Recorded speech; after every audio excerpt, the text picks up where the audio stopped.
Solo shuffle queue times will slowly kill the game mode. It's not sustainable. A big problem so far with solo shuffle has been there's not enough healers.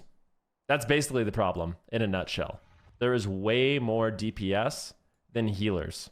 And this is like, I don't know exactly how you fix this problem. I think a good start would be to incentivize healers more.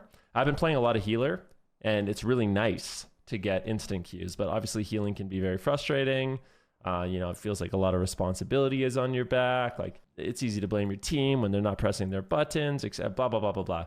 Okay, so some people feel like healing's frustrating. They want to play their DPS, but the queues are so long. It's rough to deal with. And I think the only way you really fix this problem is by getting more healers to play the game. Otherwise, it's a numbers game, right?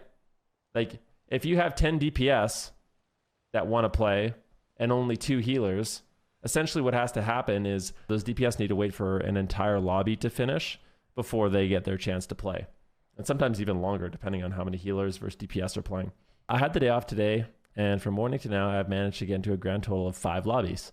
There's 2 queues I missed because they went on for 30 minutes and I had to step away only to miss them. I sympathize, but rookie mistake. We got to get the remote desktop going on your phone. You know what I'm saying? Like, got to get that remote desktop.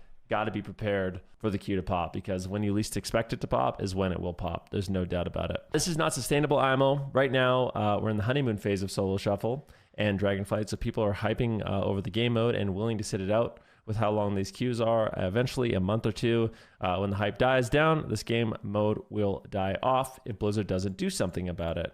Healing is the primary concern here. Finding ways to incentivize them should be a priority. Yep, that's the thing, right? We'll check out some of the comments here, but the main problem is people aren't healing. Now, I don't know about you guys, but I'm doing my part. So far, I've gotten my Resto Shaman to 2400, and I've gotten my Mistweaver to 2400. And honestly, healing is, once you kind of get it down, some of these healers are actually kind of fun, right? Like Holy Paladins with melee wings is actually getting buffed. Melee wings really aggro, super strong at the moment. Mistweaver monks really passive, but you have a lot of healing if you're able to get it out. So if your teammate isn't aligning you, basically what I had to do is like tell my team, hey, if you just stand in the open away from me, you're immortal. And that seemed to be really good, like just communicating that with my teammates.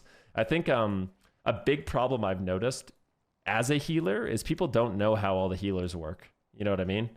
People just assume every healer is an evoker that's just running on top of them and topping them the whole game. That's just not how it works. So I think the more you kind of tell people how your healer works, the better it's going to go, even though it still won't be perfect. Resto Shaman is an interesting one because it's kind of like, you're definitely like up in their face, and you have you have grounding totem, and you have your shears and interrupts and stuff like that. So I would say it's like a good, it's a good mix of aggro, lots of heals, disruption. I guess that one of the problems with Resto Shaman is if you just get trained, it can be scary, but you can get big Stormkeeper. Disc Priest is getting some buffs, so I think that's going to be stronger. Lots of damage and damage mitigation. Evoker's pretty much, Evoker has it all, but low range. So Evoker, the only downside of Evoker is it has a low range, right? Everything else it has damage, it has heals, it has disruption, it has crowd control. The only downside of it is it has really, really low range. So if you're someone who kind of just likes to sit back and stay away from the fight, Evoker might not be for you. Resto Druid I would say it's really passive too. It does have some crowd control, and you can play it more like aggressive, but it seems like the best way to play it is kind of just like sit back, be really passive, keep your team alive, play at max range, try to play efficiently. And then Holy Priest is probably similar to kind of how Disc is. It has decent damage. Doesn't really have damage mitigation, but it's a damage / decent healing.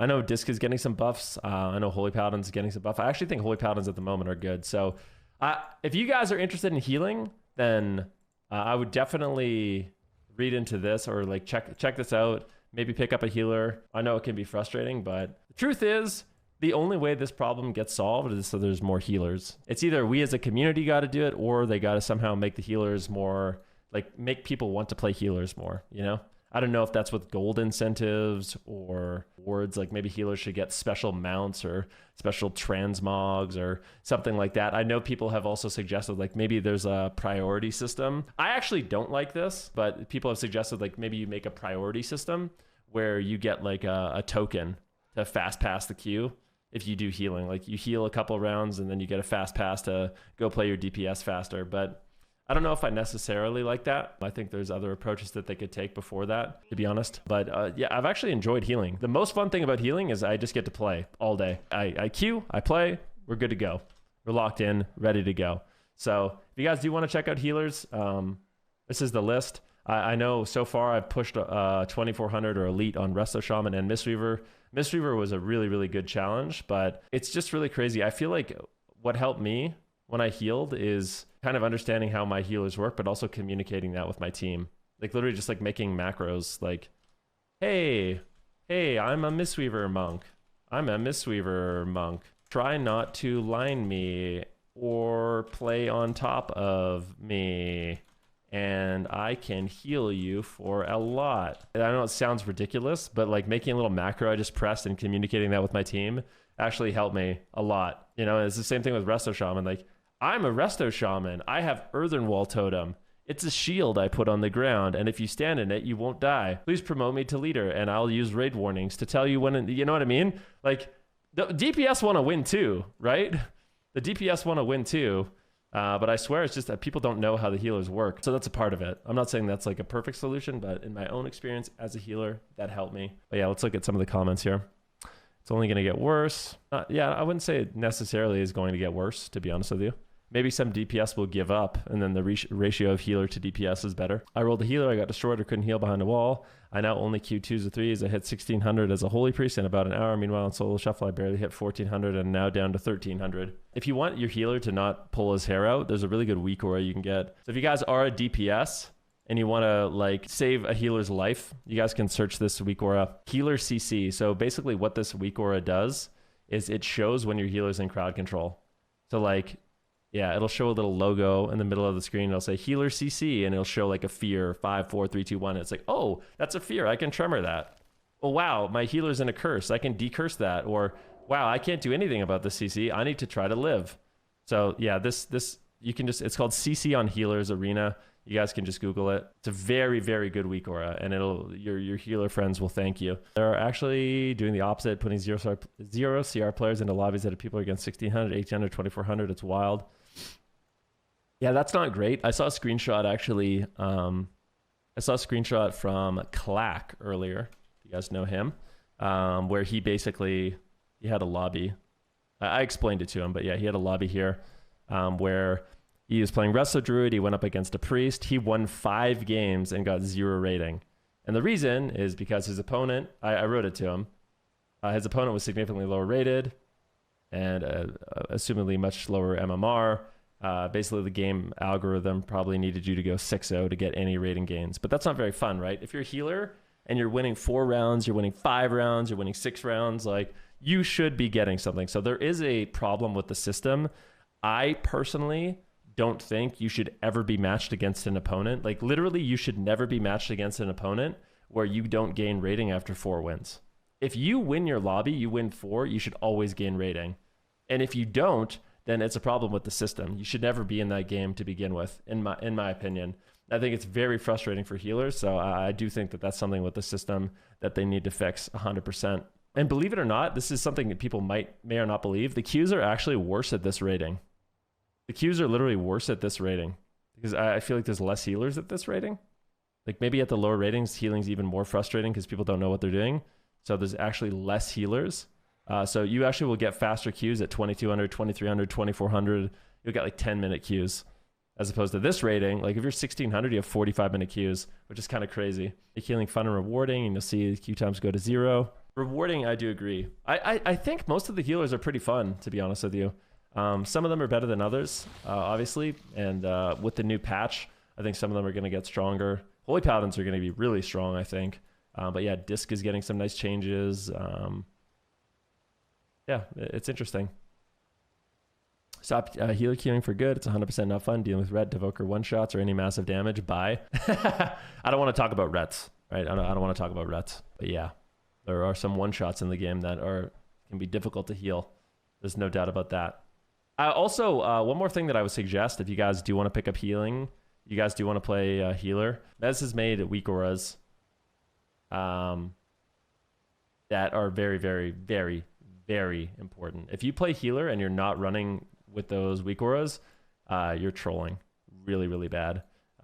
Just because it gives you such a heads up. Like when people use cooldowns, the way the game works right now with how high damage is you absolutely, without a doubt, need to be using cooldowns like right away. So like, I'll give you an example. On my Mistweaver monk, when I fight a Devastation Evoker, and he does his little fly over people, and he pops his Dragon Rage, I literally just script Revival. And 99 times out of 100, I just immune his Fire Breath. I immune the Pyre, I immune the Fire Breath, and my team takes 0 damage. If you don't do that, you just automatically lose. And it's the same thing with like rets. When a ret blows his wings, and you know, he has us all in a blinding light, and he's loading up all his globals, I just wait, I trinket Revival. Boom, 0 damage. You have to stay ahead of the damage or you just die. And one of the ways you can do that is with Mez's weak auras. And then I would also recommend, if you're going to play healer, that you get Omni CD.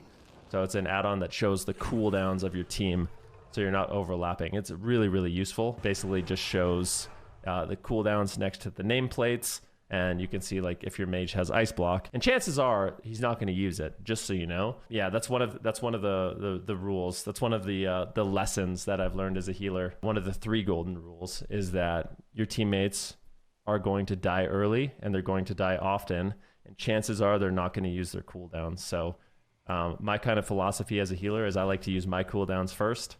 I like to keep their health high. You know, I don't like to wait till someone's low, because what ends up happening is like, if someone's like 10% health, chances are they're going to freak out and press every button they can. Even if I know, like, I'm going to cocoon this guy. If he gets to 10% health, chances are he'll wall, and that's bad for us both. So I personally just like shoving my cooldowns first, matching the enemy team's cooldowns. Like on Shaman, I would just Earthen, I drop Earthen again, just to prevent all of the incoming damage, keep us all nice and safe and healthy. And once the cooldowns are gone, it's actually fun to heal. It's like very chill, you know? So that's one of the things you can do. But yeah, I do agree. I want them to incentivize healers more. It would be nice if you could earn gold. I don't know exactly what they need to do, but the healers are pretty fun. I'm not going to lie. It can be frustrating, but if you just kind of just like chill out, figure out, you know, some strategies, communicate with your team, you know, get the proper like add-ons and stuff like that. The instant queues are really, really nice. And I like to call it my, you know, community service, giving back to the community by playing a healer.